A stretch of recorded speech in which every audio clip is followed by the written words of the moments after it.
Sinabi ko sa boyfriend ko na ilagay niya ako sa FB account niya para may assurance ako na ako lang. Pero hindi siya pumayag dahil dito ay Dear T. Vine, hello sa inyong lahat. Gusto ko lang mag-share dito sa iyong confession page. Pakitago na lang ako sa pangalang Mitch, 27 years old. Meron akong boyfriend at LDR relationship kami. Pero bago yon, 5 years akong single. 5 taon na puro self-love, healing, at focus muna sa sarili. Sanay na ako mag-isa. Hindi ako nagmamadali. Ang mindset ko talaga, kung may dadating, sana sure na. Then I met him, siya, 27, from Laguna. LDR agad from the start, pero hindi naman super layo. Pero enough para hindi kami basta-basta magkita. 2 months pa lang kami, pero grabe, ang bilis ng connection. Everyday chats, late night calls, good morning and good night messages. Yung tipong parang ang tagal nyo na magkakilala kahit ang totoo, nagsisimula pa lang. Last week finally nag-meet up kami. Kinakabahan ako pero excited. And when I saw him, ewan ko ba, may something. Ramdam ko na siya na talaga, yung comfortably ka agad.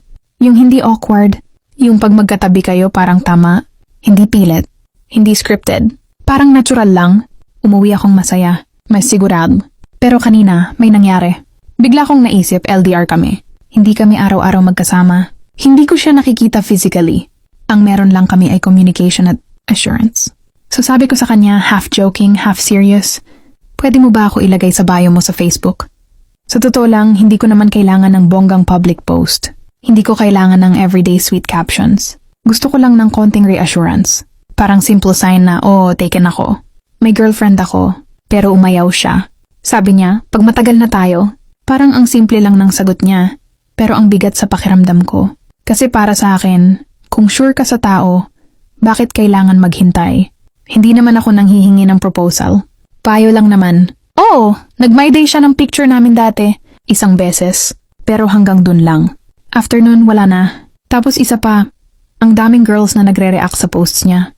Lalo na sa pictures niya. Heart reacts. Comments minsan, hindi ko alam kung insecure lang ba ako or valid ba nararamdaman ko. Kasi technically wala namang mali. Pero bakit parang may konting kurot? Hindi ko alam kung red flag ba ang to or masyado lang akong mabilis ma-attach. 2 months pa lang kami. Baka nga tama siya. Bata pa ang relasyon. Pero bakit ako? Handa na ako ipakita siya sa mundo. Bakit siya parang nagho-hold back?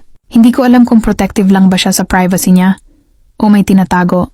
Hindi ko rin alam kung overthinking lang ako dahil LDR kami. Ang hirap kasi pag LDR, wala kang physical presence.